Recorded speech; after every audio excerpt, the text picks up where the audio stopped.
Studios in Madison, Wisconsin, where the political party is just beginning. Welcome to the Devil's Advocate Show.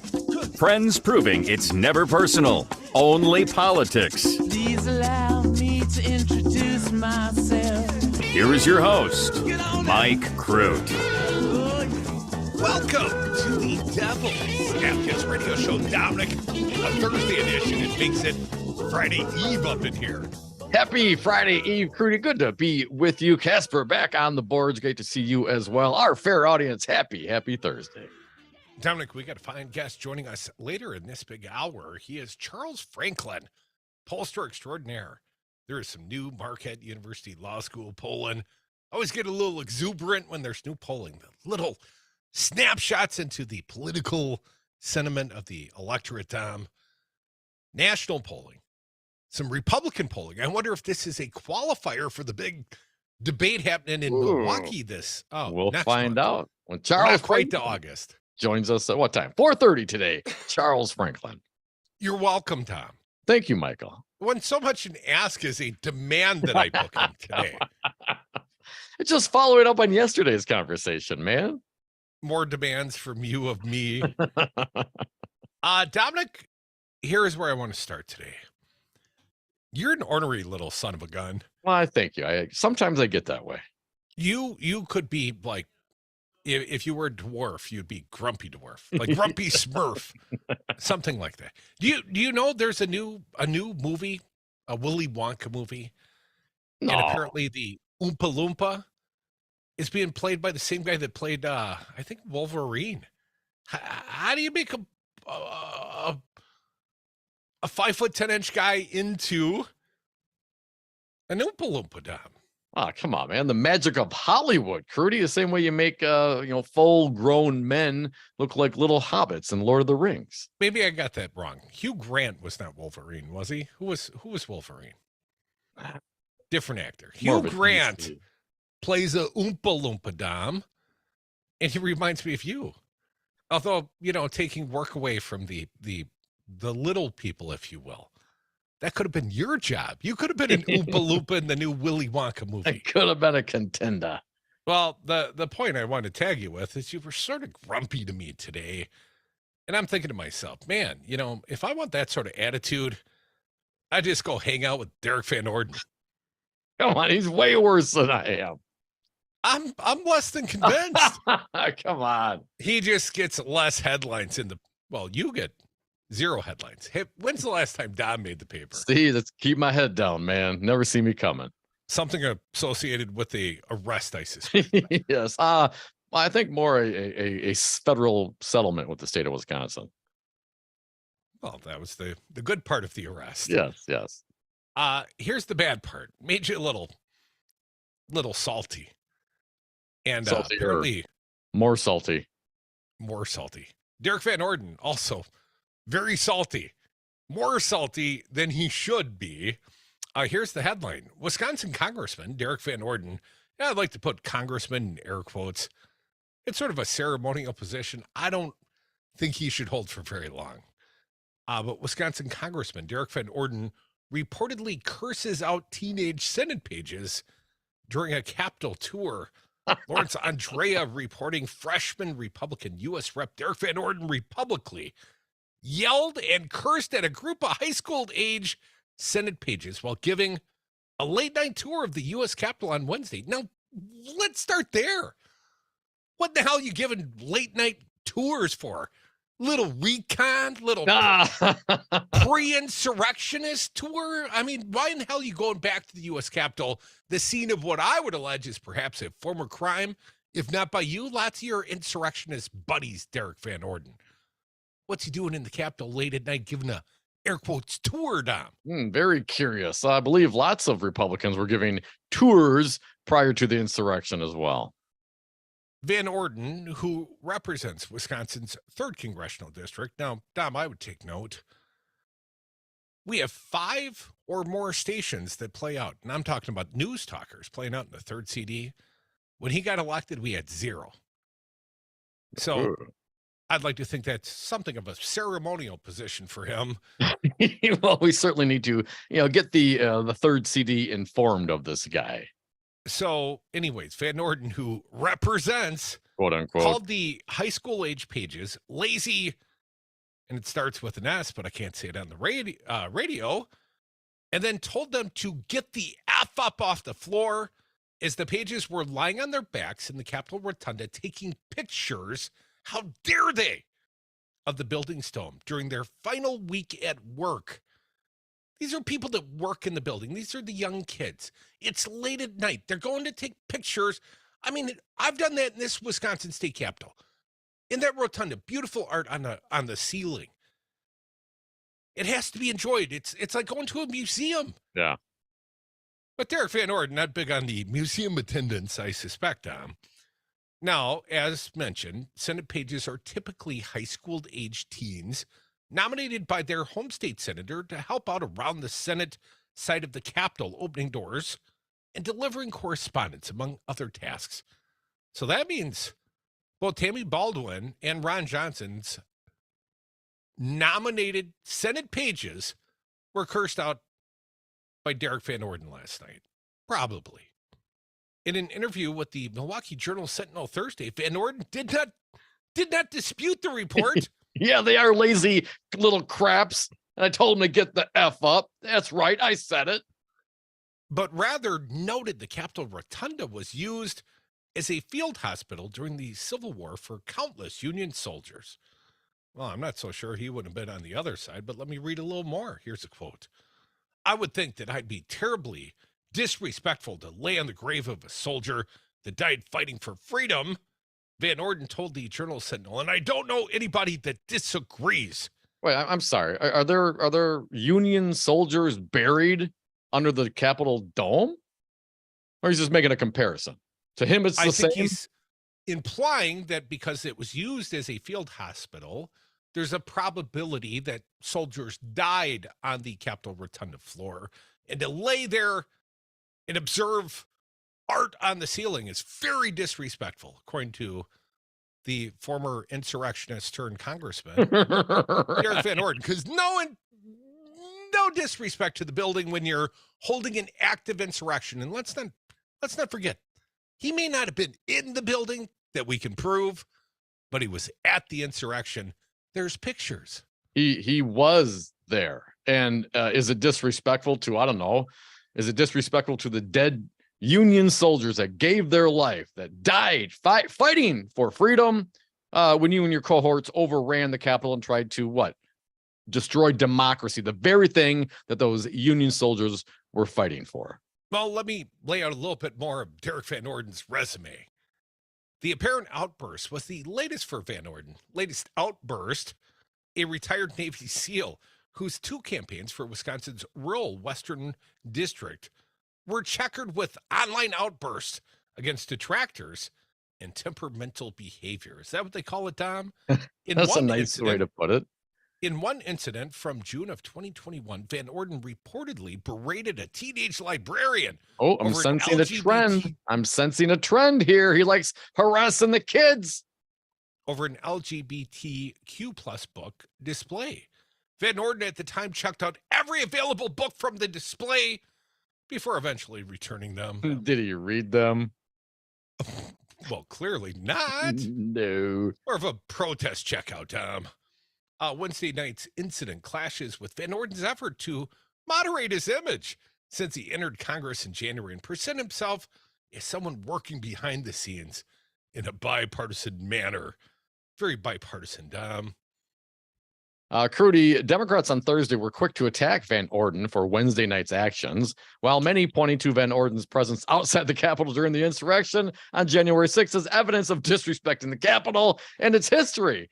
Yeah, I think we made that point. Van Orden maintains he did not enter the Capitol that day. Yeah, but you were there. Wonder if he told that to his fellow insurrectionists who were beating police officers on the same ground. Democratic Rep. Mark Polkin, our recent guest, who frequently takes shot at Van Orden, tweeted in response to Van Orden's comments to the Journal-Sentinel. Wow, I'm shocked that a man who was part of an insurrection sexually harassed women in the military and screamed at a teen librarian aide because of LGBTQ plus display would do something like this.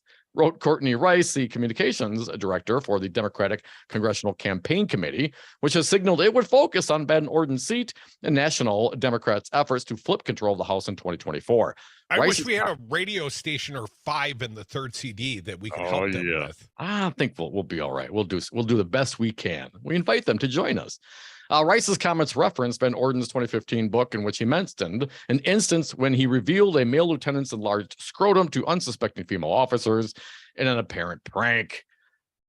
The Capitol Rotunda was indeed used as a field hospital during the Civil War, but no soldiers were buried under the Capitol building. All right, answer asked and answered. While Van Orden took issue with the pages lying beneath the dome, the Capitol was also used to quarter troops during the Civil War. Just below the Capitol Rotunda and next to a bust of former President Abraham Lincoln is a plaque commemorating Lincoln's call for volunteers on April 15th of 1861. Troops from Massachusetts, New York, Pennsylvania, and Washington, D.C. were quartered in the building in response, according to the plaque. More recently, quartered means they stayed there. They slept on the floors. They utilized the rotunda to lie down. How dare they? How dare they? More recently, members of the National Guard slept in the Capitol, including the rotunda, following the January 6th insurrection to protect the building. In the run-up to President Joe Biden's inauguration, Van Orden did not mention these facts in his comments.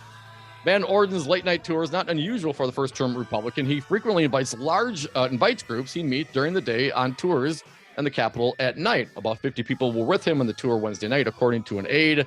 On Thursday, 2 Senate pages told the Journal Sentinel they were not allowed to comment on the incident. Another page simply responded, no comment. Well, the aides did acknowledge they were in their last week of work. Thursday, they said, was their last day. Better be. Today is their last day of work. They got chewed out, cussed out by an insurrectionist congressman from the state of Wisconsin. For not respecting the Capitol Rotunda? I mean, really? Any self-reflection there? Van Orden, your crew, you crapped on the walls of the Rotunda. Dominic, I'll give you one guess what I had for lunch. Come back for Devil's Advocates. It feels like it should be Friday.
420 break. Thank you for listening to the Devil's Advocates Radio Show. You can always join us on the lines at 844-967-2789. Charles Franklin Polster from the Marquette University Law School poll is going to join us at 4:30. I sure do hope so. You were so demanding that I book him. He better show up. I'll catch hell, Charles, otherwise. Dom, I misinformed you and hadn't even told the audience yet. I'm trying to turn over a little bit of a new leaf, if you will. I've reached out to the congressional representatives, Yes. all the congressmen, all the Republican congresspeople here in the state of Wisconsin, excepting Derek Van Orden. I hadn't gotten all that way down the list. You know, V. Van Orden, he's sort of at the end. But I got to Brian Stile, and I got to Tom Tiffany, and I got to Gallagher. I'll get to Van Orden. And who else? There's like 6 of them, man. There's way too many. Tiffany? You get to Tiffany? Yeah, Tom Tiffany. Okay, all right. And I told you, none had responded. That's not true. I've got a response. And it was actually fairly friendly. So perhaps the first one to join us, Dom, Mike Gallagher, congressman from the Green Bay area. He'll be on the ballot next year as well. But my new leaf I'm turning over, Dom, I'm going to reach out to all the Republican congressional representatives. And they're also on the campaign stump by next year. So I thought I'd ask him this year, you know, when the temperatures are low. Right, The stakes are low. Well, they'll get to know you. They'll get to know you. They seemed appreciative. They acted like they might actually put the man on the show. We'll see. Well, We'll see. I'll believe it when they show up and the mics are on and they have something to say. You know, our buddy Ron Johnson used to come on quite a bit, 25, 26 times, long form in-studio interviews, Tom. Used to bring us beer, man. The good old days on Brady Street. Could we just let him bring us beer and you could still not like him?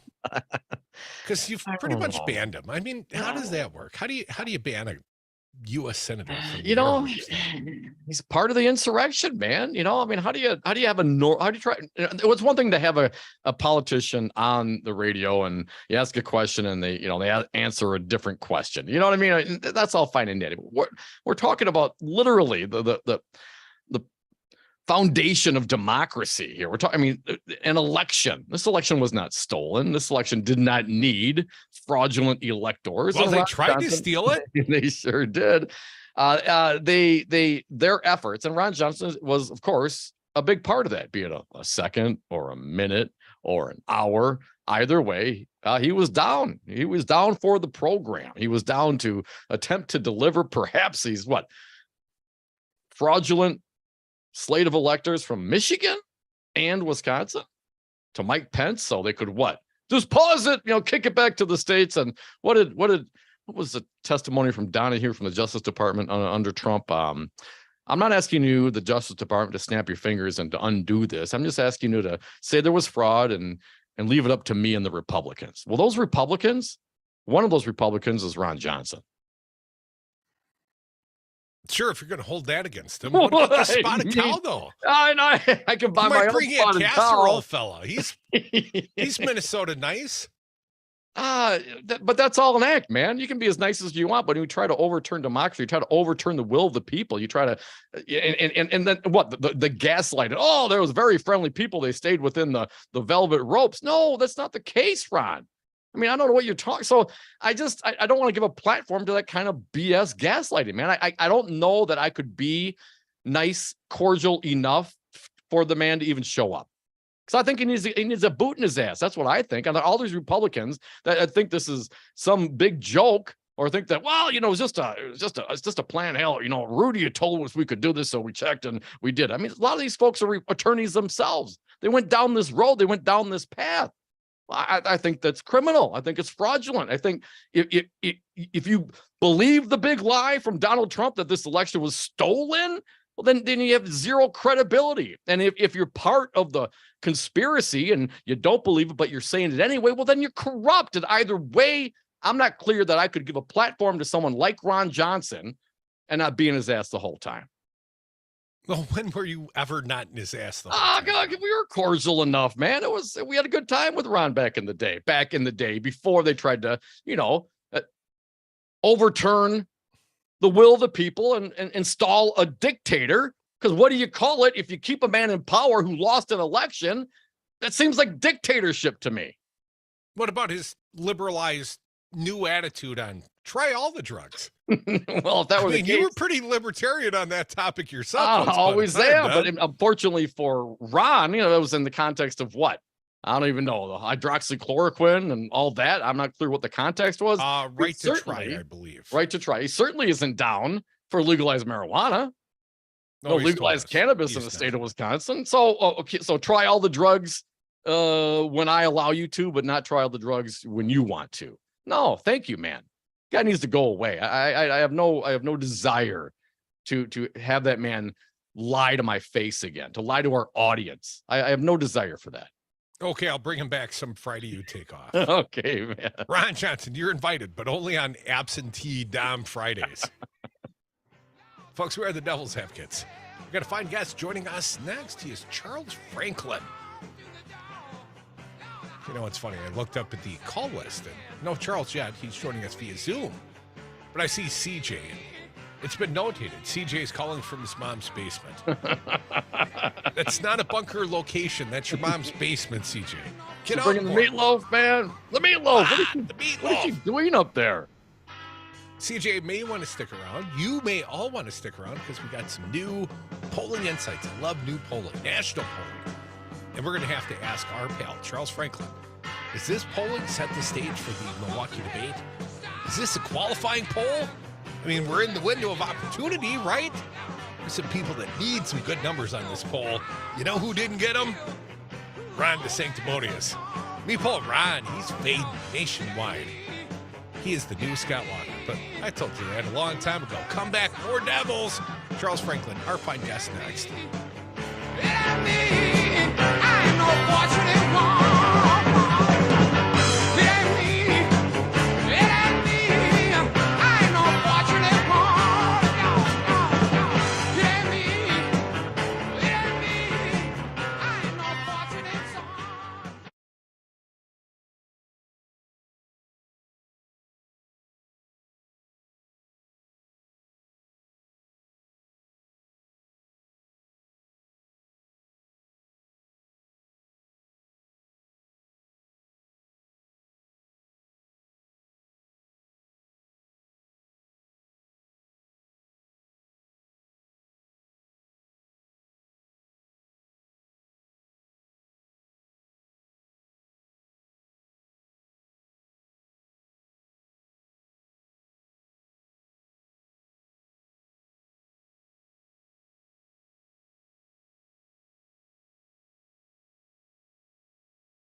Is he on Zoom?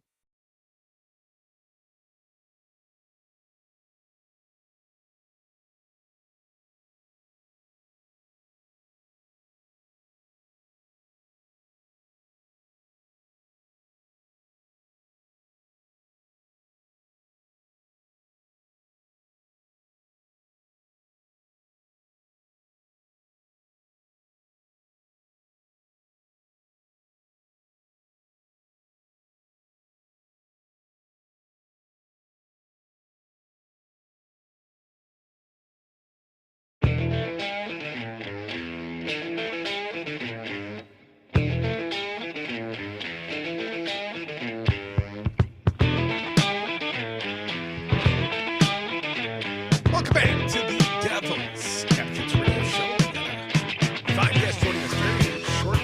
Should be joining us via Zoom. Charles Franklin, poster extraordinaire. We'll give him a second to acclimate. Hey, bring that music down. You know I hate the frickin' Eagles, don't you? Charles Franklin, Marquette University Law School pollster extraordinaire. Charles, just in the nick of time. Welcome Well, back we to made it the work. Advocates. Yeah, appreciate it, Charles. Thank Good you. to see you again. Good to be Always here. timely. Unlike my friend Dominic, he's often tardy, but you're always timely, always a timely guest. Charles, new polling last couple of days, you've been dropping it. First and foremost, the most important question that some Republican friends may want to know. Is this a qualifier for the Milwaukee to get on the stage in Milwaukee? Would this poll help them to get on the stage, sir? No, it will not, because the sample size is below what the Republican National Committee is requiring to be a qualifying poll. They set that number quite large. And so any usual national poll like ours won't meet those numbers. They essentially have to be a special poll just for Republican respondents, whereas we wanted to interview the entire registered voter population, Dems and reps and independents. Well, you can't really pit them head to head, but you can check about what favorability and unfavorability. Is this the metric of choice to sort of measure sentiment? Let's talk about the field. Donald Trump still crushing the field here in the state of Wisconsin, is he not? Here in the state, he's doing well, but in our June poll, he and DeSantis were surprisingly close. In this national poll, though, we have Trump at 46%, DeSantis at 22%. That's right in line with national numbers where Trump is somewhere close to 50 and DeSantis has fallen into the low 20s. And in our polling, Trump was at 40% in March, but then 46 in May, and now unchanged in July. So no further upward movement for Trump. But DeSantis has been coming down from 35 in March to 25 in May, and now down to 22. So a drop of a solid 13 points for DeSantis over that time, and a 6-point increase for Trump. Then you fall back into the folks that are in single digits. Well, let's talk about the single digit Republicans, because they're the ones trying to get on the debate stage. And this may not be a qualifier, but it's still a snapshot. So what can you tell us about the also rants at this point? Yeah, here we see three that are in, I'm going to call it respectable single digits, if that is such a thing. Mike Pence at 7. He was only at 2 in May and at 5 in March, so he's bumped around a little bit. Nikki Haley at 6, Tim Scott at 4. And those are the three that are above 1%. Then you drop back to Chris Christie at 1, Ramaswamy at 1, Hutchinson at 1, Burgum at 1, and then everybody else is at below 0.5% or literally had no one that supported them in the poll. Well, Charles, it's hard to get excited about the positive movement for Mike Pence. I looked at your favorable, unfavorable. The guy's negative with Republicans. He's net negative, unfavorable. I like the joke. They'd rather hang the man than vote for him, Charles. Well, that's not far from wrong in these data. We see that Pence, actually, a lot of Republicans hadn't turned against Pence last year, But this year, with the increase in criticism coming from Trump and maybe the various investigations going on, we've seen Pence coming down pretty steadily among Republicans, so that he now ends up being the second or third best known Republican, but one that a lot of Trump supporters have now turned solidly against. And that really pushes down his numbers overall. Folks, you're listening to the Devil's Advocates radio show. Charles Franklin, pollster at the Marquette University Law School, polling, joining us. Charles, Mitt Romney, other Republicans have suggested perhaps, the Republican they unify behind one candidate. And you polled on this question specifically, if that candidate is DeSantis versus Trump. What does that look like here on the national polling? When you just put the head-to-head, DeSantis or Trump as the choice, then it becomes very close. Trump is just over 50%, DeSantis just under 54 for Trump, 46 for DeSantis. And what that's based on, remember, Trump was at 46 on the first choice. It means Trump goes up a little bit, but DeSantis goes up a lot. Why is that? It's because 80% of the people that pick another named candidate other than Trump or DeSantis move to DeSantis when it's a Trump or DeSantis. And a solid majority, 55% of those undecided, move to DeSantis. So I think what you're seeing here is not really surprising, but it's pretty vivid. And that is, among Republicans, somewhere close to 50% want Donald Trump as the nominee. And he's their first choice of most of those folks. Then there's the rest of the party that would like somebody else, but they're not decided on whom. And some are just flat out undecided. So when you push them to make a choice of Trump or DeSantis, they're really not moving to Trump on that second choice. That does show the theoretical possibility of a non-Trump candidate emerging and the party unifying behind them. And then we'd have something of a real horse race. But we're not seeing any signs yet of that congealing of the party. In fact, if anything, with DeSantis moving down, the most prominent challenger is doing worse, not better. Those in the single digits have moved up a little bit, at least some of them have. And I think that is the non-Trump Republicans looking for somebody, but they've just absolutely not settled on who. Anybody but Trump. I've never heard it described as congealing before, but that seems very, very apt somehow, Charles. And along those lines, then, first choice, second choice. Trump obviously leads that one, but DeSantis is a strong second choice for most folks. One of the things that shows up that's kind of interesting is that while DeSantis has been falling off in vote and his favorability is down a little bit from its previous high, he's still right up there with Trump as being well liked within the party, including being well liked by Trump supporters. And so the issue for him is how to parlay that relatively good feelings about him into votes, when a lot of the people that like him also like Donald Trump. And so he's losing that vote to Trump instead of taking it away from Trump, which back in November and January, it looked like DeSantis had a real shot of pulling Trump supporters over to him, not turning them against Trump per se, but saying it's time to move on, and DeSantis is our guy. Starting in March, that started to fall apart, and it accelerated in May and July, and DeSantis is now in a weaker position. But he does still remain the next best liked Republican. So if something happened to lead Republicans, especially Trump Republicans, to take a second look at DeSantis, that's sort of the obvious way for that coalescing, if you don't like congealing, coalescing of the vote around an alternative to Trump. No, congealing like last week's chili in the bottom of the pot, something like that. I like that. Our fine guest, Charles Franklin, pollster extraordinaire from the Marquette University Law School poll. But Charles, I care less about, the machinations of the Republican field than the matchup against Joe Biden. And when you match these two top of the ticket candidates against Joe Biden, it's a little surprising, perhaps I would say shocking.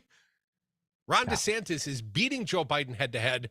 Trump's even. Is that about right? Yeah, I think it's about right, but we should really say they're both really close and inside the margin of error. But DeSantis is 51 to Biden's 48. It was 52-48 back in May, so hardly any movement there, but a slight tightening. With Trump, it's 50-50, and that is tightened from a 52-47 in May. So I'd say the race is a little more competitive overall, and it is as close as it can get in a Trump-Biden matchup. But we've seen DeSantis doing fairly well against Biden. It's just that he's not converting that into Republican Party support. What's going on here, though, is that the parties in terms of party identification are really evenly balanced. And so even among those Republicans that don't like Trump, the idea of crossing over to vote for Joe Biden in a general is just anathema. They won't do it. In the same way that Democrats who are talking about voting for someone else other than Biden in the primary also aren't crossing over to vote for Donald Trump if that's the choice. So the result is right now, the presidential matchups are very, very partisan affairs. And they move a little bit from month to month, depending on how independents happen to be leaning that month. We're a long ways away from November 2024. So I think the thing to watch here is simply how do these things move over time? And do we ever see a point where we're getting sort of a steady movement in choice and a steady movement among independents?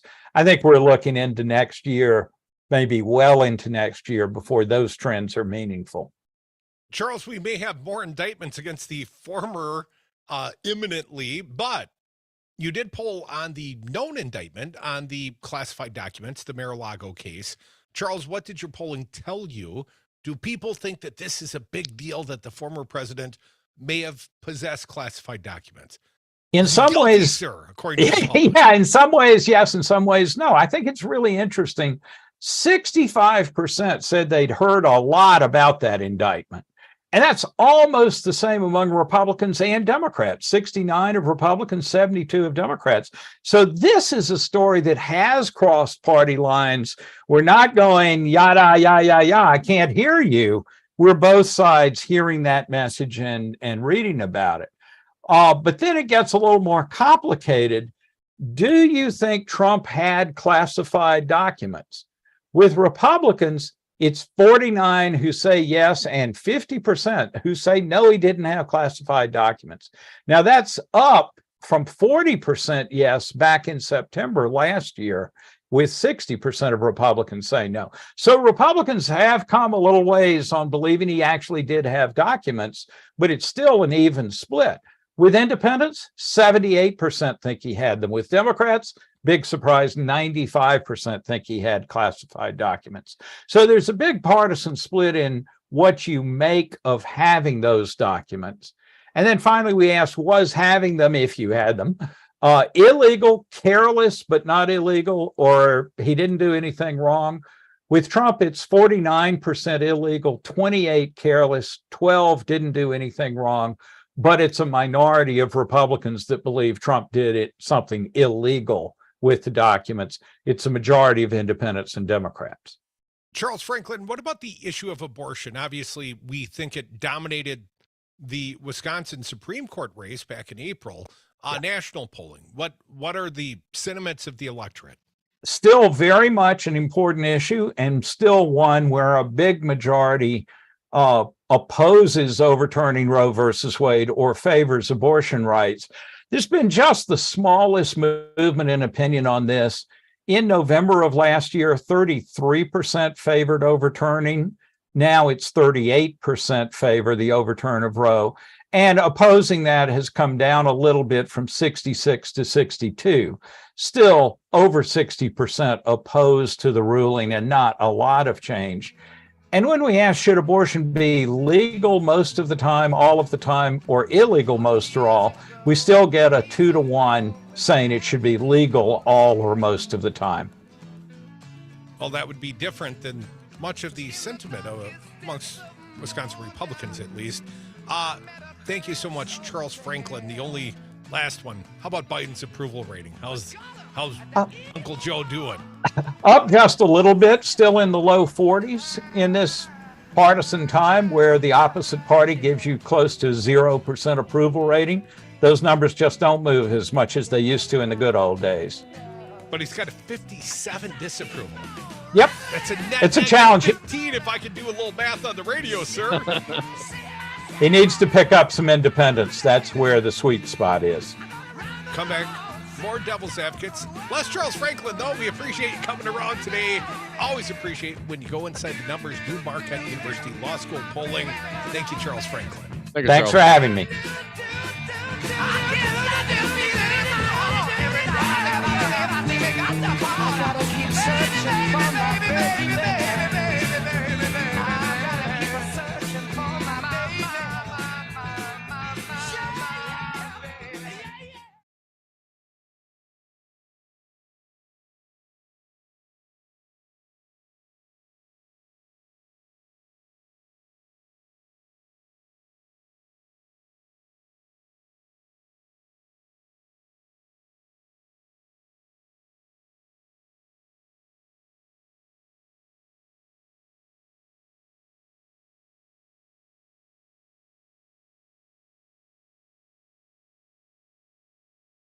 Check, check.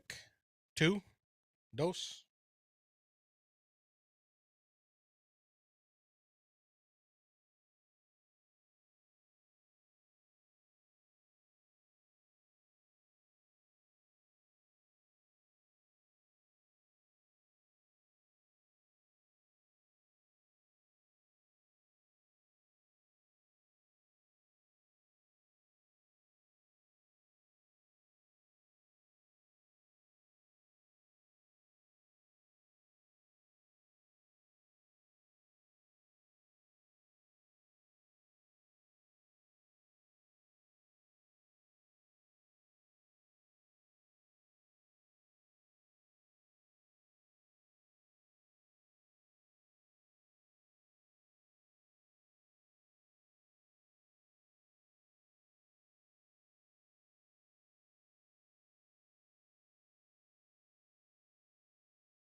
And we're back. Thank you for listening to the Devil's Advocates radio show. Happy Friday Eve. You can join us on the lines at 844-967-2789.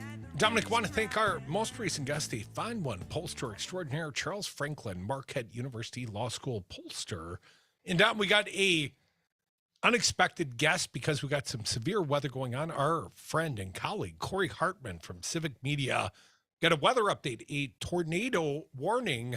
Some of our listeners should know. Let them know, Corey. All right, northwestern portions of the state. This is northeast of Hayward. A tornado warning continues in that area for Bayfield, Ashland, and Sawyer counties in Wisconsin until 5 p.m. Severe thunderstorm that apparently had a tornado on the ground earlier is now capable of producing a tornado, and it is about 12 miles north of Chippewa Flowage, and it's moving east at 30 miles per hour. Tornado and golf ball size hail possible with this, affecting a lot of the lakes area up there. Clam Lake, Spider Lake, Ghost Lake, Lost Lake, Moose Lake, Teal Lake, and Day Lake. So if you're on the lakes area to the east and northeast of Hayward, listening to AM 910, that's where you need to be seeking shelter at this time. The tornado warning is surrounded by a severe thunderstorm warning for Bayfield, Iron, Washburn, Ashland, Price, and Sawyer counties. That goes until 5:30, and that's for some tennis ball size hail. Now, that's one storm, and as we slide further to the southeast, there's another severe storm near Balsam Lake. This is northwest of Amory, so listening there on our station, and that is for Chisago, Minnesota, and Polk County in Wisconsin, and that continues until 5 p.m. tennis ball size hail, and 70-mile-per-hour winds. And that should be in the Amory area around 5:15, Crudy. Thank you, Corey Hartman. Severe weather in our listening area. Amory, that's 1260 a.m. Keep it locked. That's Lake Country. We kept talking about the Lake Country. Also, Hayward, 910 a.m. You can hear us all the way to Duluth on that station. So if you're in the Northwoods right now, keep it locked right here. We'll give you updates as they become available. But severe weather, be careful out there. Yeah, tennis it's a ball crazy size thing, hail. Tom. That's insanity. That's dangerous. That would kill you. Yeah. You do not want to be caught outside in tennis ball size hail. Now, I saw golf ball size hail. I had the Gold Maxima many years ago. That thing just turned into Swiss cheese. Yeah. Golf ball size hail. Had a little insurance claim that day I recalled on, but I couldn't imagine being out there getting pelted by those things. It would literally significantly injure you or perhaps kill you to get hit in the noggin by a tennis ball size piece of ice coming down from thousands of feet in the air. That would be bad. So, don't let our lighter tone, we're not being dismissive. There is severe weather in the Amory, Baldwin, and Hayward area. Please keep it locked right here across the Civic Media Network.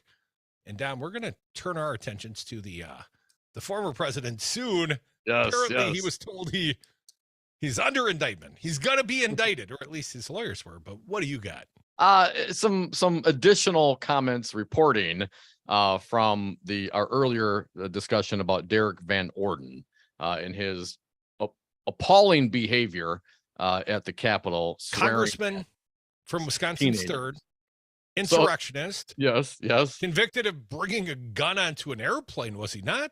Loaded gun. Yep. One in the chamber. That's how if you're packing on a flight, you should have one in the chamber, should you not?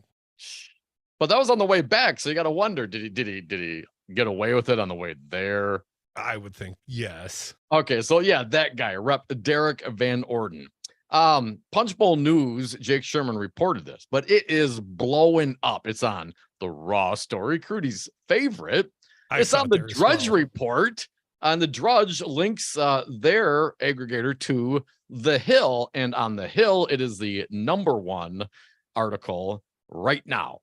And I want to bring this to your attention because they have some more of the language of the conversation, let's call it, what Derek Van Orden said to these kids. Here we go. According to The Hill, and according to a transcript written by a page minutes after the incident and obtained by The Hill, Van Orden called the pages jackasses, pieces of S, and told them he didn't give an F who you are.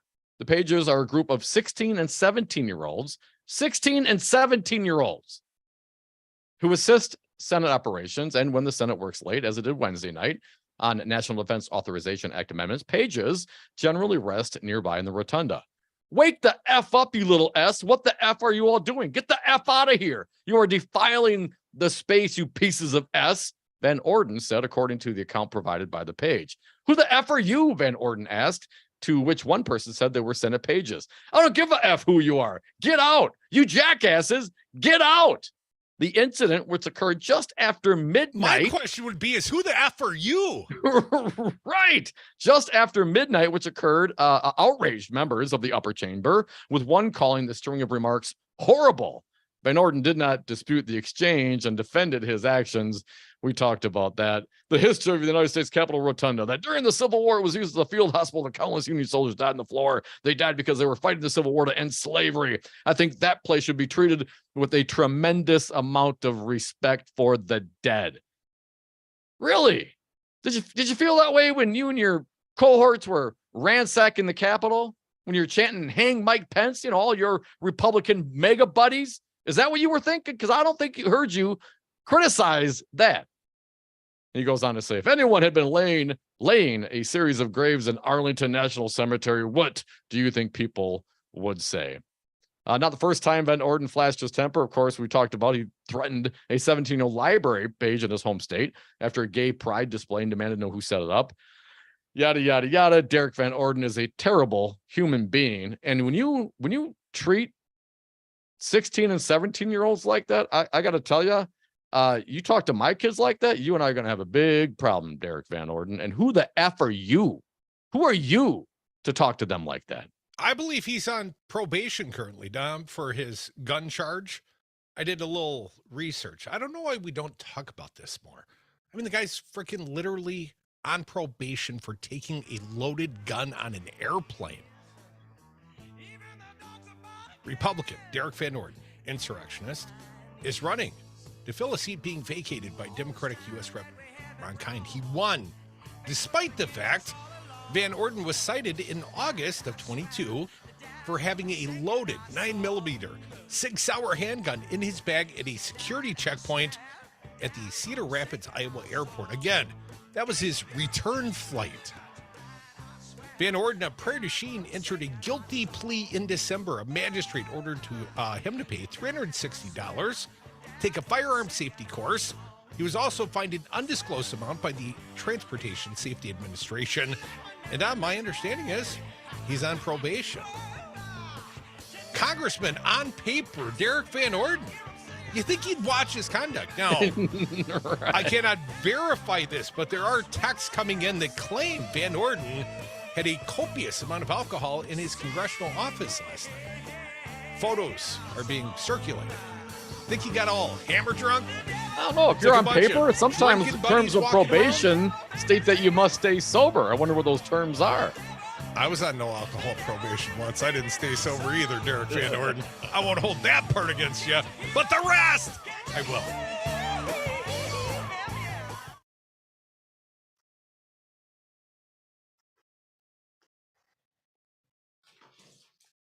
On. There's your web PC. Nothing else has changed. I'll stay here for a second. Make sure you're good. All right.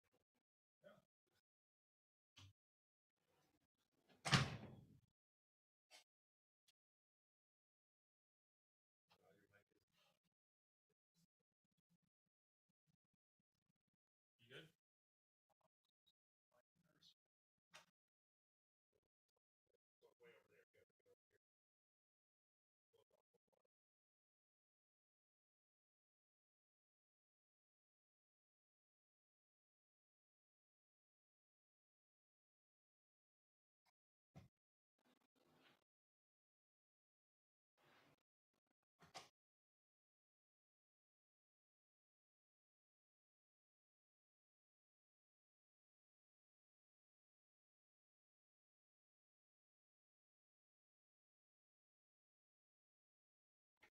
The state and in your own backyard. This is a Civic Media Network News Update. It's 5 o'clock. Good afternoon. I'm Terry Bell, and here's what Wisconsin needs to know. A jury will decide if a Green Bay woman will go to prison or a mental hospital for killing her boyfriend last year. It's one of the most sensational murder trials in Wisconsin in recent memory. Pete Schwaba has more. The second phase of the Taylor Shabusiness trial starts today. The woman on trial for the murder and mutilation of Shad Therian was found guilty yesterday by a jury that deliberated for roughly 30 minutes. Testimony from Phase 1 of the trial included a video where Shabusiness went into graphic detail about how she dismembered Therian's body. Shabusiness has been found guilty of first-degree intentional homicide, mutilating a corpse, and third-degree sexual assault. Phase 2 of the trial will focus on whether or not Shabusiness was responsible for the crime or was suffering from a mental disease at the time. Pete Schwaba, Civic Media News. Some help is coming for cash-strapped programs and services in Wisconsin's biggest county. The Milwaukee County Board passed a sales tax increase today that will reportedly bring in $82 million more a year. County Board Chairwoman Marcelia Nicholson. We heard how bleak the county's fiscal situation is and how our non-mandated services like parks and transit, as well as human services, are threatened if we do not enact a solution. The vote was 15-3. The sales tax boost would save Milwaukee County from bankruptcy. County Executive David Crowley is expected to sign it next Wednesday. The first Republican presidential debate in Milwaukee is less than a month away, and former President Donald Trump is holding on to a commanding lead. More from Luke Mathers. The latest Marquette University Law School poll finds Trump leading Florida Governor Ron DeSantis 46% to 22%. That's among registered Republican voters and independents who say they lean Republican. The rest of the GOP candidates are all in the single digits. Trump has suggested he might skip the Milwaukee debate. Marquette pollsters also asked who people would vote for in a general election race against President Biden. Trump ties with Biden 50-50, and DeSantis leads Biden 51-48. Both results are well within the poll's margin of error. Luke Mathers, Civic Media News. A doctor from Wisconsin is the first openly gay leader of the American Medical Association. Dr. Jesse Ehrenfeld is with Froedtert Healthcare and the Medical College of Wisconsin. He says he'll fight healthcare laws that discriminate against people. In 2019, Ehrenfeld himself said he wasn't allowed to give blood. That rule got changed this year. Ehrenfeld also promises to push back against bans on abortion and gender-affirming care. People with disabilities are looking for a place to go deer hunting in Wisconsin this fall. The Department of Natural Resources is asking landowners to host disabled hunts. And that's what Wisconsin needs to know. I'm Terry Bell, and this is Civic Media News.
Advocates radio show. Thursday feels like a Friday. Wish it was. Don, how you feeling, man? The happier happy hour. You lubricated. Oh man, we're getting there. It's a happy hour, man. It's Friday Eve. It's summertime in the Midwest. It's a good day, man. It is, and I did confirm because I don't want you to be a liar, Tom. Congressman Derek Van Orden is indeed the #1 trending story on the Hill. Mostly his jackassery, right? That's terrible. His rudeness, his cursing out 16 and 17-year-old pages. Lambasting 16 and 17-year-old pages. for lying on the floor and taking pictures of the rotunda of the dome at the Capitol. Senate pages. Aren't you a congressman? They probably outrank you. Right. Dominic, the other big story I had seen, at least I perceive as a big story. Trump's attorneys met with the special counsel today. And part of their plan, delay. I had heard strategically Trump felt like, or his team felt like, if they could meet with the special counsel today, they could hold off the indictments perhaps for a couple of weeks. And I mean, it's all about trying to run out the clock here, Dom, because of course he's guilty. We know he's guilty. We've heard the tapes, 11,780 votes. Yes. I mean, the smoking gun's been out there for going on 2 years. So when's it going to be Jack Smith Day up in here, Dom? How are we going to celebrate that? The January 6th, the insurrection. That is really what I want history to judge. The former four. That's the real crime. And I know he committed lots of crimes. There's so but that's many the only one I crimes. care about. That's the one that I want history to judge him for. And it ain't just him, Dom. He's got a lot of co-conspirators. Crudy, on this topic, Maggie Haberman and others reporting at the New York Times. Lawyers for Trump met on Thursday with officials in the Office of Special Counsel as federal prosecutors edge closer to bringing an indictment against Trump in connection with wide-ranging efforts to overturn the 2020 election, according to three people familiar with the matter. It was not immediately clear what subjects were discussed at the meeting or if Mr. Smith took part. But similar gatherings are often used by defense lawyers as a last-ditch effort to argue against charges being filed or to convey their version of the facts and the law. On Thursday, the prosecutors were said to have listened courteously without signaling their intentions beyond what they had conveyed in an earlier letter to the former president, as Mr. Trump's lawyers made their arguments. In a post following the meeting on his Truthy Social site, Trump said his lawyers had a productive meeting with the prosecutors. He said they explained to Smith's team that, quote, I did nothing wrong, was advised by many lawyers, and that an indictment of me would only further destroy our country. I think it would actually strengthen our country, Trump. You know, there are new charges, that new indictments that have dropped just within the last 3 minutes. Now, I'm not against the president or the former, as the case may be, depending on whether or not you think it's rigged and he's still the super secret Mar-a-Lago president. Well, he is the president, Curdy. But a second Trump aide has been charged in the classified documents case. New reporting over at the Washington Post, Perry Stein, Devlin Barrett. Federal prosecutors have filed criminal charges today against longtime Mar-a-Lago employee of former President Donald Trump, according to court records in Florida. Carlos de Oliveira is the second Trump aide to be charged in the documents case. Another, Walty Nauta, was charged alongside Trump in June with helping the former president mislead investigators as they sought to retrieve all the classified documents, not just the ones he wanted to get back, the third time they asked, that remained at the former president's home and private club after he left the White House, mostly in the bathroom at Mar-a-Lago, as near as I could tell, Dom. The charging document against de Oliveira was not immediately unsealed, but prosecutors have pressed him to explain his actions in June of 21 when he helped Nauta move boxes around Trump's home, and in July when he allegedly had conversations with others about security camera footage. People familiar with the investigation have said investigators grew increasingly skeptical of de Oliveira's answers as the investigation proceeded. How do you think, how skeptical of Trump's answers do you think they're going to be? No immediate comment from attorneys, et cetera, but he faces 37 separate counts. 31, are we talking about the former, or are we talking about this guy? I think that's about regarding the former, yeah. All So, right, so more a little Trump progress, aides yeah, but not the one charged not the one we're waiting for, not the one that would cause what Fani Willis, Fulton County DA in Georgia, to start to erect barriers around their buildings. And So tell us apparently about here that. in DC, the cops have been conveying and talking to each other about defense of their buildings as well. I want to hear more about the barricades in Georgia, Dom. What can you tell me? I don't have anything in front of me. Just heard the news reports. I'll see what I can dig up. All right, man. I'll look forward to you digging something up. 844-967-2789. I look forward to you, our fair audience, playing along. It's the Happier Happy Hour, the Thursday edition. Perhaps an early grievance. We'll see. How do I get to the phones here?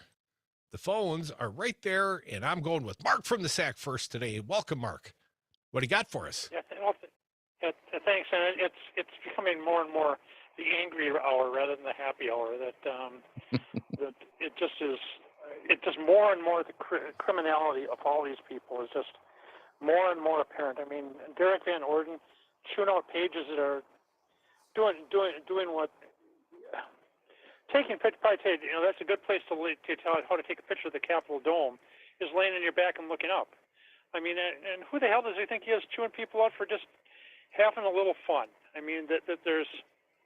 Well, he's the one that determines, what is honoring, the Civil War dead. To MAGA, the honoring. He didn't bring anything up about his insurrectionist buddies, crapping all over the walls about the MAGA walking through Congress, hang Mike Pence. He didn't talk about those things. He didn't talk about that. What about that hallowed ground? Yeah, and how about the hauling of Confederate flags around in our capital? I mean, the flag of the traitorous Confederacy. Yeah. I mean, that it just is mind-numbing that a man like that can get elected to office, and a man like that who served our country and apparently forgot his oath. Because when you become an officer of the United States, you also take an oath to the Constitution. I mean, that he just doesn't seem to get it. He just doesn't, that. I mean, I'm becoming harder and harder on this issue. Is that all these people, their failure to condemn the insurrection and the fake electors thing and all Trump's actions, illegal actions on trying to stay in office, their failure to condemn it just seems to me a betrayal of their oath. I mean, Mark, I agree. There's lots of oath betrayals that go on. Yes, Don. Crudy, you wanted some reporting on the issue here from AtlantaNewsFirst.com. Bring it to me, fella. Fulton County, what's happening? Security barriers were spotted going up Thursday outside of Fulton County Courthouse, fueling more online speculation that former President Donald Trump, will face legal challenges in connection to his attempt to overturn Georgia's 2020 election. Also, you feel like it's a horse race between Jack Smith and Fonnie Willis? Who a little bit. January 6th crimes, the electioneering, insurrectioneering crimes first. Also being reported at the Daily Beast, another potential indictment. Barricades sprung up around the courthouse. New Yorker writer Charles Bethia posed a video showing newly erected barricades near the Fulton County Courthouse. Yeah, so that's happening right now. 844-967-2789. I believe it's Naval calling from Cobb. Welcome. What do you got for us? Hey, Naval. Did LeVay. My name LeVay. Okay, welcome. Yeah. Well, I appreciate you guys show in the dialogue that you present, but I got to say one thing that when the debate comes between Donald Trump, if he gets that far, and Joe Biden, then the Democrats are going to be shaking in their boots, because that Joe Biden, I don't know if he's all there. I don't know if the man is all there, and it's a crime that the Democrats put him on stage and humiliate that man, and even his own family does it. That's a crime. But you're okay with Trump going out there, man? Because I have not been overly impressed with his cognitive abilities. Like I say, my man, we'll see when the time comes. Thank you. Well, yeah, hey, hang on. You have any comments on the impending? Oh, I guess he does not.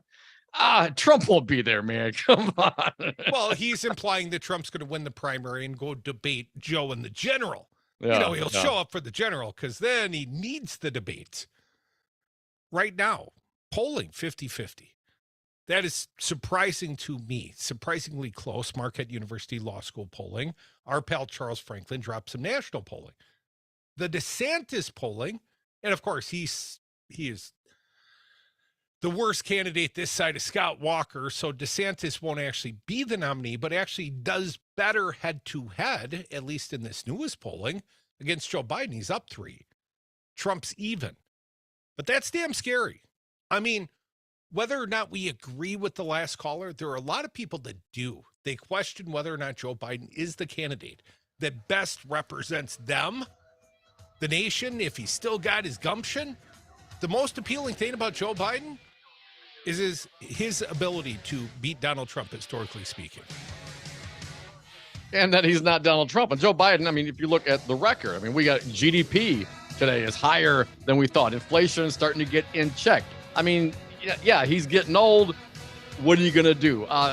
Chris Sununu interviewed on CNN today. Well, he's got a theory that Joe's going to announce a replacement at some point. Gobble up all the super delegates or whatever. I mean, who was he running against? Robert Kennedy, Marianne Williamson?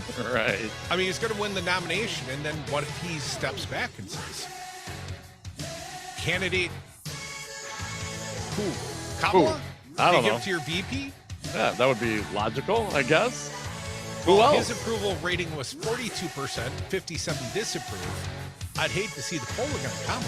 Man, I tell you what, I appreciate the last caller and all that, but I would vote for anybody. I would vote for Joe Biden or Weekend at Bernie's Joe Biden over ever letting a guy like Donald Trump get near the halls of power again. Folks, we're on the Devil's Advocate. Come back with us, 844-967-2789. Rock it. Yeah.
And we're back. Thank you for listening to the Devil's Advocates radio show. Phone lines are open. 844-967-2789. The Chiron on MSNBC right now. Breaking news. DOJ charges Trump with new count in dox case. Now, I haven't been able to find anything on that yet, but that is what MSNBC is reporting right now. Don, we've got some breaking news of the weather variety here in the great state of Wisconsin. We welcome back Corey Hartman to give our audience, especially those in the north, an update. Corey, what do you got for us? Yeah, northwestern corner of the state, very active here today with an enhanced risk of severe weather. Severe thunderstorm warning for basically the Amory to Turtle Lake area right now. Severe thunderstorm warning for Barron and Polk counties goes until 6 p.m. Severe thunderstorm located just northeast of Amory, still with tennis ball size hail and 70-mile-per-hour wind gusts. That is heading toward Clayton and Turtle Lake right now. So if you're in Clayton or Turtle Lake, be prepared for that tennis ball size hail. We also have flash flood warnings now for areas just north of Hayward running up toward the Cable vicinity. This is a flash flood warning for Bayfield, Douglas, Sawyer, and Washburn counties. That goes until 9 p.m. tonight. Up to 4.5 inches of rain has already fallen, and another 1 to 3 inches is possible over the next hour or so. And flash flooding is ongoing or will start shortly. And that's, of course, all based on the radar picture, which does not look great in that area.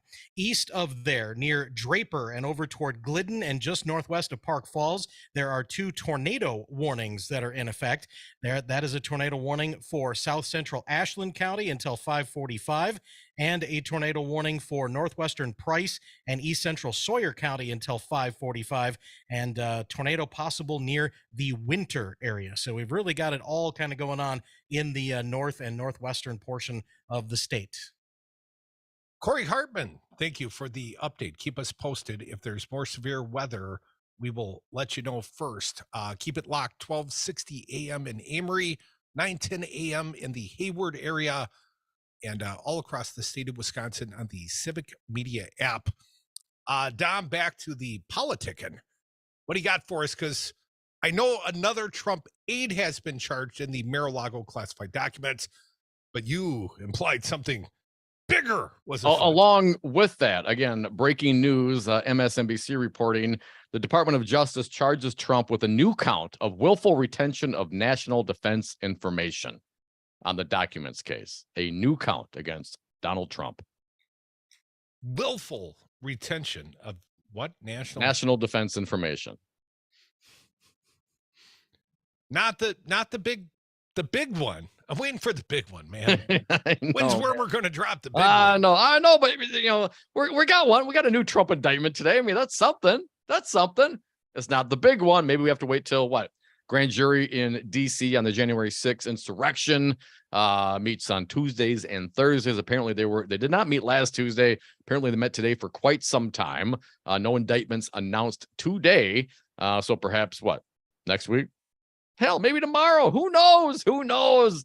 I just know that Trump probably won't be sleeping too well, and it's not the Ritalin. Dominic, logically, and I'm just doing back of the envelope sort of rational math, we're going to see an indictment probably coming out of Fulton County tomorrow. You don't put it up on Thursday if you plan on keeping it up for the whole weekend. You're doing it so you can drop the indictments on Friday. We're going to have a fun show. I mean, so Fulton County could drop tomorrow. I mean, it's a horse race. Jack Smith could drop tomorrow. I mean, who knows? But what you think, Fulton County, because they're putting up the barriers outside the courthouse right now? Well, I would think so. I mean, if you're trying to low key this, right, getting ready for what comes next week, Friday at like 6:00, run the guys out there with the barricades. But if you put them out there on Thursday down, there's still business to be done in that building this week. Why are you barricading the building before the weekend? I say, because you plan on indicting or at least publicly releasing the indictments tomorrow, Friday, because it's a race. Right now, it's a race. Who's going to charge first? You wonder if Jack Smith is called down to Fulton County and said, hey, what do you got? Right? Multi-jurisdictional. These are related crimes. And did you see the latest? Rudy Giuliani effectively admitting he was lying about the conduct of poll workers. This very same rationale for why the election should be overturned, at least in part, because they had lots of lies. Wait, you're telling me that Donald Trump's attorney, Rudy Giuliani, was lying about these poll workers, who had passed her daughter a ginger mint And then Donald Trump said it was a flash drive, and Rudy Giuliani was all over that. Shocking. I'm sure every Republican will retract all their criticism from here on out. Well, there's one Republican of conscience making a plea at this hour. At least I found the story at the Raw story at this hour. Gabriel Sterling, the Republican chief operating officer of the Georgia Secretary of State's office, made a fresh plea to Trump supporters in the wake of the former Trump lawyer Rudy Giuliani's admission that he made false statements about Georgia poll workers Ruby Freeman and Shay Moss. Writing on Twitter, Sterling said that Giuliani's admission should make Trump supporters realize that they were fed nonstop falsehoods about the 2020 presidential election. I don't know if you know this, Don, but Joe Biden won that election. I heard that. Rudy Giuliani admits that he lied about Shay Moss and Ruby Freeman. We've known for years that he lied about them in the events at the State Farm Arena. And for those that still believe was widespread voter fraud, these people are admitting they lied to you. And he lied in a defamation case. How was that a defense? Oh, sure, I lied. First Amendment. That's Rudy's defense somehow. This is the lawyer that was advising the Trump team on the insurrection. The same guy that's using a legal defense. Sure, I lied. In a defamation suit. I gotta tell you, I'm not a lawyer, Dom, but I don't see the logic there. Well, I'll tell you what, some of that logic could be maybe he flipped, and part of that is on other cases he's already said that, so he has to follow through with it on this case. Folks, we're on the Devil's Advocates. What are your thoughts? 844-967-2789. Breaking the law. We'll be right back.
Welcome back to the Devil's Advocates Radio Show, the Thursday edition, Friday Eve. Happy hour, but unsettled weather all across northern Wisconsin. We got friends and listeners all across the state. Corey Hartman, give me an update. Where's the unsettled weather? Well, the severe thunderstorm warning near the Amory area has been canceled. Don't forget about the flash flood warning that is north of Hayward. But for the rest of northern Wisconsin and northeastern Wisconsin, a new severe thunderstorm watch has been issued. A watch means that conditions are favorable for severe storms. And in this case, we are talking about damaging winds with isolated gusts to 75 miles per hour and large hail, all possible. This includes our friends in Wausau, Green Bay, and Appleton, and this severe thunderstorm watch goes until 11 p.m. tonight. Right now, the strongest storms are basically from the Ironwood, Michigan area down to just northwest of Eau Claire, and they are going to continue east and southeast across a good chunk of northern Wisconsin and the UP of Michigan tonight. Corey, I don't see any troubled weather outlook in the southern Wisconsin part, but when it's 91 degrees, sunny and humid, could we still see some weather rumble up here in southern Wisconsin? There's always a chance, like you said, with this type of humidity, there is a marginal risk of severe weather. Basically,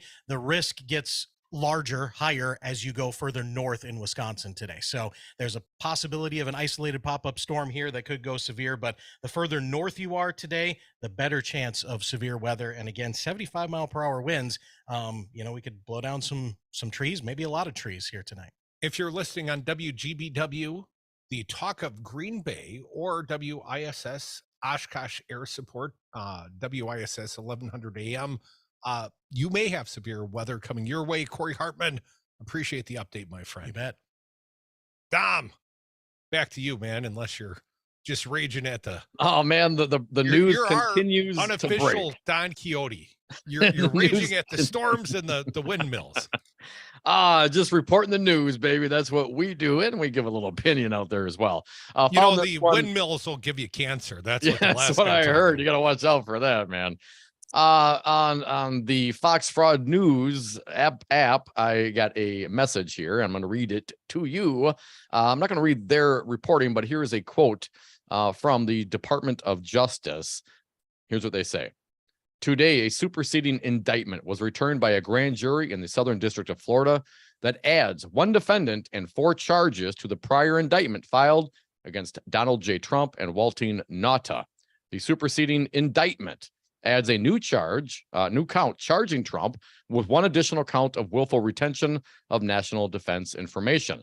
Carlos de Oliveira, 56 of Palm Beach Gardens in Florida, has been added to the obstruction conspiracy charged in the original indictment, the DOJ said. I understand he's a custodial worker at the Mar-a-Lago. This is not a high-level Trump org exec or something. The superseding indictment also charges Trump, de Oliveira, and Nauta with 2 new obstruction counts based on allegations the defendants attempted to delete surveillance video footage at the Mar-a-Lago club in the summer of 22. They caught him trying to wipe the tapes, with a cloth. Finally, the superseding indictment also charges de Oliveira with false statements and representations in a voluntary interview with the FBI on January 13th of 23. He has been summoned to appear at 10:30 a.m. on July 31st, 2023, courtroom number 5 of the James L. King Federal Courthouse in Miami. Again, a superseding indictment charges Trump and these other 2 with 2 new obstruction counts based on allegations they attempted to delete surveillance video. Duh. Of course they did. And then tomorrow, Trudy would predict, only predicated on the fact that Fulton County in Georgia is putting up courthouse barricades. And they're doing so on Thursday, not like Friday late afternoon. They're doing so on Thursday, which would indicate to me they still got a little business at the courthouse on Friday. Maybe some indictments to unseal for the public, Dom. But my understanding is there has been a race on in the Fulton County that the Department of Justice would like to precede Fulton County in their charges on the January 6th. And we've heard they were imminent. We know that Trump's lawyers went down there and they had a good meeting with the Department of Justice. A productive meeting, Trump truthied out today. Yes, a productive meeting. What's that mean? They delayed it for one more day. You didn't get indicted on the January 6th, although they did literally add charges and indict you additionally on the Mar-a-Lago today. So like a good day for the man is he only had one new indictment added to his wanted for list, right? I'm curious, Republicans, do you think that's problematic? And we saw some of this national polling from Marquette University Law School polling, Charles Franklin. Thank you, Charles. Check out the podcast at civicmedia.us. If as 50% of the Republicans now think that he actually had, documents he perhaps should not have had, classified documents, and if we know that there were several attempts to obtain these documents, and then they had to go after a subpoena. Trump apparently doesn't know what a subpoena was. When he was asked about who's guiding his faith journey, he talked about he never knew what a subpoena was until he became president. He had a really nice life. So nobody's guiding Trump's faith journey. But they also subpoenaed, they also wanted the video, the security tapes, the footage. And apparently, shockingly not, Trump and his crew, including the new guy, tried to delete some of that data. That seems a little problematic, right? I mean, if you're issued a lawful subpoena to provide, security camera footage, shouldn't you provide the security camera footage, Republicans? Should you not comply with a lawful subpoena, Republicans? Depends on if the crime captured on the tape is greater than the obstruction of justice charge. Which one's going to get me more time in prison? Right? Because, if it's really bad what's on the tape, I'm also getting out the, let's just say, the magnet and hitting the old DVR. Well, it's amazing how the server room continues to flood. This happens. So Carlos de Oliveira, 56 of Palm Beach, if he is, not a highly paid Trump executive, he's just working the ground. Custodial. He's working up the joint and doing what the boss. I don't know. We'll see what happens. They charged him. Perhaps he had an opportunity to play ball, and he declined to do so. But once again, more charges added to Donald Trump in a superseding indictment unsealed today in Florida. What's very interesting to me? None of the other candidates on the Republican side, Trump gets indicted and he gets better, stronger. He's like the 6 million indictment man. Somehow the base finds him more attractive, more appealing, because he's doing it for you. He's deleting the security video that he was supposed to turn over that was to show what was going on. He deleted that for you. He paid off the porn star before the election for you. He did it for you. But if you're Ron DeSantis, if you're Tim Scott, or hell, if you're Mike Pence, and you think to yourself a politician, you think the people should vote for me, and you want to run for office, the highest office, the most powerful office in the world, perhaps the presidency of the United States, and you're afraid to call it your political opponent who's been further indicted. Like, if you can't say, I'm better than the 72 times indicted guy. If you're like, well, they're being pretty harsh on the guy. Well, guess what? You don't get to be the president. So the crazy thing is, it doesn't matter how many charges come against Trump, unless he can do some sort of a sidewinder of a plea deal where he promises to vacate the candidacy, not go to prison. He spends his life in exile at Mar-a-Lago, or maybe in Russia, or I don't know what sort of deal. But let's say he jumps out, Dom, there's still no other Republican worth a damn. Nobody's going to really, really like Ron DeSantis. I mean, I know he's everybody's They're going to go there. second or third It's a choice. placeholder, right? It's going to be a placeholder. Perhaps, we'll see what goes down. I mean, if Trump is off, lots of variables here, but if Trump's taken off the table, what do you got left? Well, it's DeSantis. And as we've seen, DeSantis is the number 2, according to Marquette polling released today. But unless Trump's in prison, in solitary, he's not going to not meddle into the primary contest, right? You still, even if Trump withdraws, he's still going to expect loyalty. Come kiss the ring in my ass. Trump's going to expect all these candidates on the Republican side to come bow down. Now he's the kingmaker, right? And it continues to make my point. How can you be a weak human being and also want to have the most difficult and strongest job in the world? Right. I mean, whether you're Scott Walker, Ron DeSantis, or any of these guys running for vice president, if you're not willing to stand up and call a feloniously indicted 70-something count former president for what he is, a criminal, you probably don't deserve that job. Well, and then you have to wonder, again, also Washington Post reporting the new indictment adds, to put a finer point on it, a total of 4 charges to the earlier case. All 3 defendants are now charged with altering, destroying, mutilating, or concealing an object, as well as a similar crime of corruptly altering, destroying, mutilating, or concealing a document or object. What was on the tape? What was on the tape? Jumping in the car and you don't realize he's talking about defendant Trump. Trump has been newly indicted by the Department of Justice this afternoon. I'm sorry to interrupt. Not everyone's up to speed. Well, stay up to speed. Listen to Devil's Advocates 2 hours a day, Monday through Friday. That's all we ask for. Hell, you can listen to the podcast and in the car as well. So yes, more indictments against Donald Trump for trying to delete these recordings, these tapes. And of course, you got to wonder what's on it. So that's what I want to know. So, and this is going to be great. So how does this play out? So obviously, the DOJ, found out, or has a whim, has evidence that Donald Trump and these guys tried to delete something. So maybe they found original source. Maybe they actually have it. Maybe it was deleted off of OneDrive, but it's still in the cloud. I mean, who knows how that all goes out? Maybe they use some really fancy, high-tech investigative tools. I don't know. But what I do want to know is, what did they delete?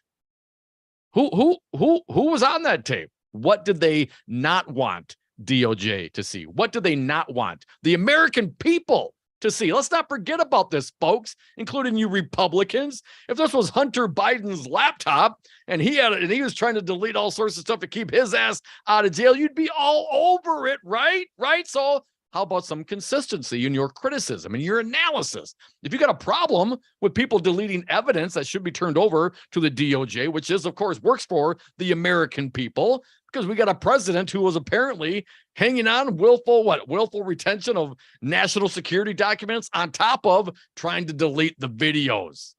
That's problematic, right? Of course it was willful. They're my documents. You can say it. It doesn't make it true. 844-967-2789. You don't believe him when he said he declassified them all in his mind? I'm sure he did. He looks in the mirror and I'm sure he did in his head. But that's not a thing. These aren't things.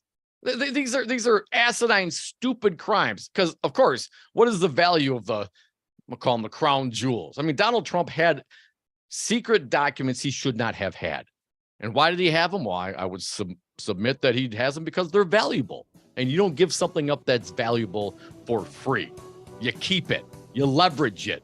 Hell, maybe they're already copied and distributed. We don't know the extent of the damage that has already been done by this guy. You think for a minute that if these super valuable documents haven't been leveraged and sold and bartered or whatever by Donald Trump, that's what he does. That's exactly what he does. Of course it has. You totally misconstrued, Don. The man just had some personal effects in the boxes, some clothes, some shoes, golf shirts, some financial records he couldn't let be public. So yada yada. You end up with like 132 boxes full of classified documents back in the bathroom in Mar-a-Lago. I mean, it just happens. It's happened to all of us all the time, right? Come back with us, the Devil's Advocates. only one caller in the queue, and it's CJ. So if you don't call, CJ's next. 844-967-2789.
And welcome back to the Devil's Advocates Radio Show, our last segment of the day. If you got something to say, hit us up right now at 844-967-2789, and certainly stick around.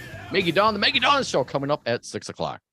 Dominic, we spoke of the uncivil behavior of Derek Van Orden, insurrectionist, on probation, my understanding, for taking a loaded handgun through an airport in Cedar Rapids, Iowa.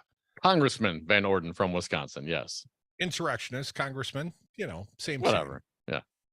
I had implied from one of our fine sources that there were lots of alcohol bottles in his congressional office last night. And I have been vindicated by one of our fine listeners, Max Cohen, the original source. This has been viewed over 831,000 times per source. Here's a photo from last night of a bunch of alcohol in Van Orden's office. And you can see all the way from the front entry with the nameplate all the way to the big guy's office. And there is, I would count, Dom, at least 9 alcohol bottles on the desk. 9, I would count.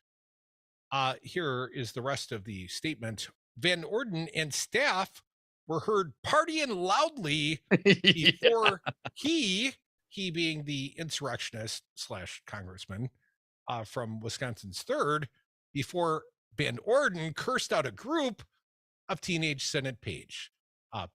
I guess it was plural. Lots of them. You effing kids, get off the floor, you son of a guns. Lots of stuff you can't say on the radio, but I'm not drunk. And now he is on probation, as you mentioned, right, for carrying a loaded gun onto a plane. And it was August of 22. It's not like that's ancient history. He's probably still on paper. I'm just saying. And if that were to be the case, and I've never been on paper, Crudy, but I have. And when you were on paper, what were the rules of imbibing in call it Could not. alcohol or No drugs? alcohol or drugs were a term of my probation. Now, And I also if you were broke to it. be caught with those, what would have happened to you? Probably slammer, man. You break the terms of one's probation, you can get thrown in jail, which I never got caught doing. I like the salty insurrectionist congressman from Wisconsin's 3rd CD. I did imbibe some while I was on probation, Don, but I wasn't a congressman cursing out young kids at the Capitol. 16 and 17-year-olds. Terrible.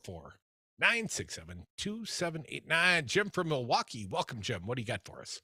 Hey, Jim. Hey, guys. Well, I had 2 questions for you, but now that you went back to that, I got a third one if there's time for it.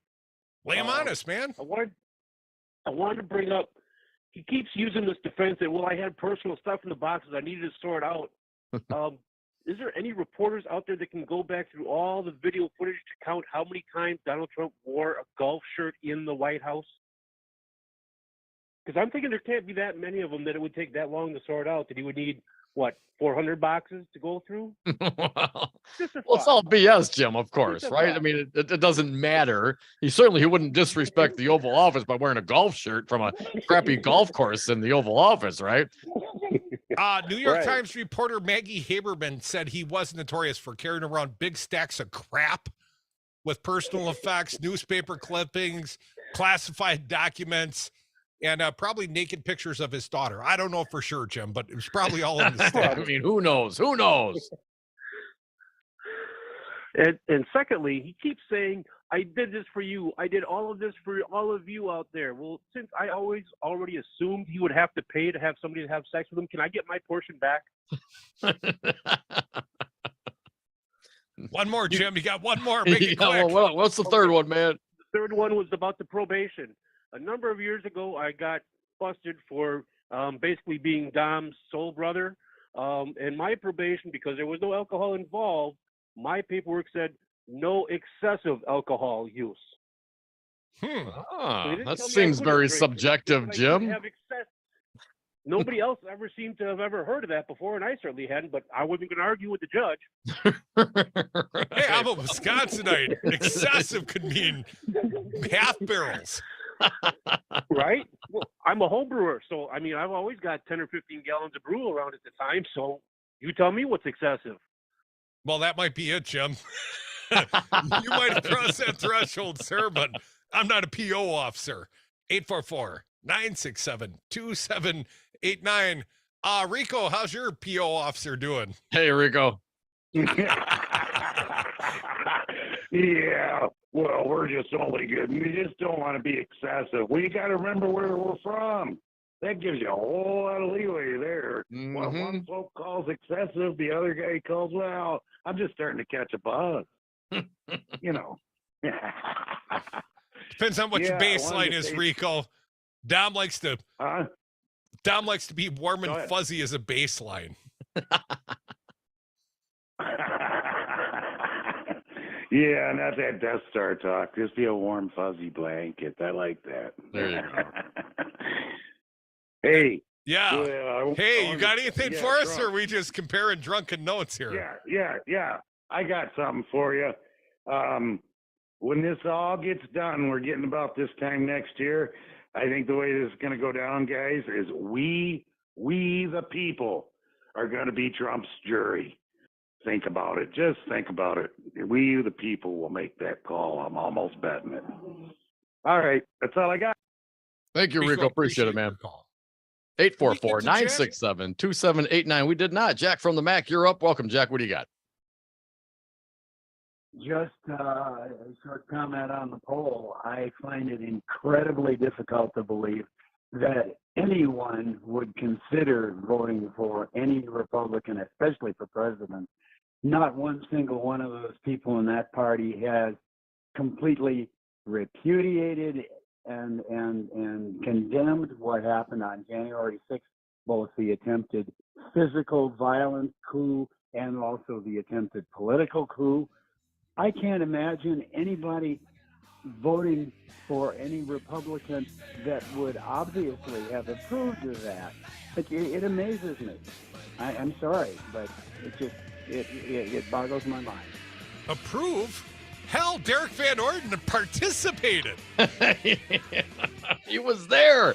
A lot of them were there. Yeah, Jack, it's a little stunning. But apparently what voting for Biden is just something the Republicans just can't bring themselves to do. You know, GDP growth and inflation getting under wraps, and, you know, lowest unemployment in 50 years and damn near my lifetime. You know, terrible Joe Biden. Dominic, we want to thank our guests on this fine show. They included Charles Franklin, pollster extraordinaire from the Marquette University, and also Corey Hartman, keeping you updated. Be careful out there in northern Wisconsin. Unsettled weather. Keep it locked right here all across Civic Media. And don't forget, we got Raised in the Wisco next with our pal Joel Clayfish. Oh no, Maggie Dawn first, then Joel, then Rick Smith. Once again, though, keep it locked, Civic Media. That's what the Patriots do. And Dom, thank you.